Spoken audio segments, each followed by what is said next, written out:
Sebagai doktrin tertinggi di lingkungan TNI AD, doktrin TNI AD Kartika Eka Paksi merupakan landasan dalam merumuskan kebijakan pembinaan postur TNI AD agar dapat digunakan dalam pelaksanaan tugas TNI Matra Darat di bidang pertahanan. Pada tataran strategis, doktrin ini menjadi pedoman bagi penyusunan doktrin-doktrin turunan yang ada di bawahnya. Namun demikian, sebagai sebuah ajaran yang diyakini kebenarannya, doktrin ini pun bersifat adaptif terhadap segala macam perubahan. Sehingga dalam perjalanannya, doktrin TNI AD Kartika Eka Paksi telah mengalami beberapa kali penyempurnaan, baik revisi maupun amandemen yang dianggap perlu. Salah satu penyempurnaan tersebut dilakukan pada tahun 2020, di mana TNI AD telah merevisi doktrin tertingginya sebagai langkah implementatif guna beradaptasi terhadap segala dinamika perubahan yang terjadi.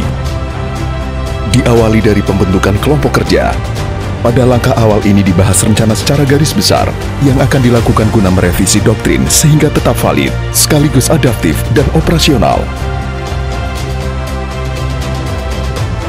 Tahapan selanjutnya dilaksanakan uji naskah, fokus group discussion, dan seminar guna memastikan bahwa penuangan tata tulis dan substansi di dalamnya telah sesuai dengan aturan yang berlaku di lingkungan TNI AD serta yang dapat dipertanggungjawabkan.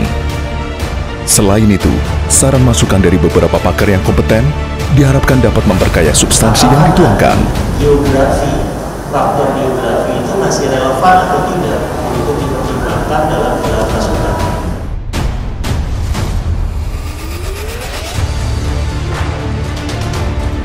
Secara garis besar, doktrin ini membahas tentang sejarah TNI Angkatan Darat, peran, tugas, dan fungsi TNI Angkatan Darat, ancaman, pembinaan, dan penggunaan kekuatan TNI Angkatan Darat, serta TNI Angkatan Darat masa depan.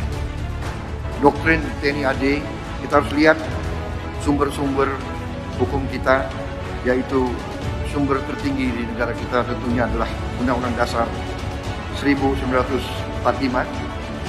Tujuan nasional pertama yaitu melindungi segenap bangsa Indonesia dan seluruh tumpah darah Indonesia. Berarti fungsi perlindungan, fungsi pertahanan adalah fungsi yang pertama dan utama suatu negara.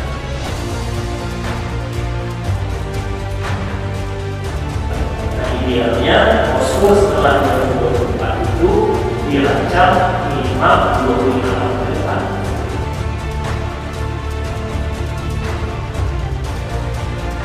Setelah melalui tahapan tersebut, pengesahan dan penerbitan dilakukan sebagai bagian akhir penyusunan sebuah doktrin. Setelah itu, tahapan berikutnya adalah pelaksanaan sosialisasi guna menyebarluaskan isi doktrin kepada para user di lapangan. Rangkaian kegiatan sosialisasi dimulai dari wilayah Kodam Jaya dan Kodam 3, lalu dilanjutkan ke seluruh komando utama jajaran TNI AD. Dihadiri oleh para komandan satuan di tiap komando daerah militer. Sosialisasi ini dilaksanakan melalui metode tatap muka dan Vkon sebagai akibat masih berkembangnya virus COVID-19. Penerapan protokol kesehatan pun senantiasa dilakukan sesuai anjuran pemerintah. Kegiatan sosialisasi diawali oleh laporan penyelenggara, pembacaan sambutan Komandan Kodiklat TNI AD oleh Ketua Tim, dilanjutkan dengan paparan dan sesi tanya-jawab. Melakukan diplomasi pertahanan juga Bapak Kasat memberikan, kalau selama ini kan berarti tidak masukkan tugas pertempuran. Nah, kita lihat hasil pembinaan dalam tugas-tugas kita. Selanjutnya, kegiatan dilanjutkan dengan penyerahan doktrin secara simbolis oleh Ketua Tim kepada pimpinan acara sebagai tanda bahwa naskah doktrin telah disebarluaskan ke seluruh satuan jajaran.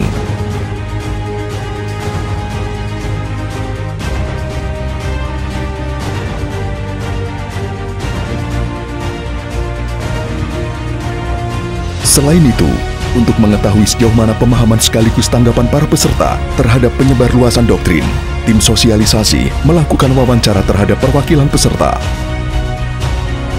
Dan dengan sosialisasi ini juga sebenarnya diharapkan kita mempunyai pemahaman yang sama, yang seragam, khususnya prajurit Angkatan Darat. Melalui kegiatan sosialisasi doktrin TNI Angkatan Darat, Kartika Eka Paksi pada hari ini dapat menyatukan pola pikir, sikap, dan tindak, serta untuk menjadikan pedoman dalam melaksanakan peran, tugas, dan fungsi TNI Angkatan Darat dalam menghadapi tantangan dan tuntutan tugas TNI Angkatan Darat ke depan. Kegiatan sosialisasi ini diharapkan dapat menjadi wadah yang efektif bagi para komandan satuan dalam memahami substansi doktrin tertinggi TNI AD yang selanjutnya akan disebarluaskan kepada para prajuritnya di satuan.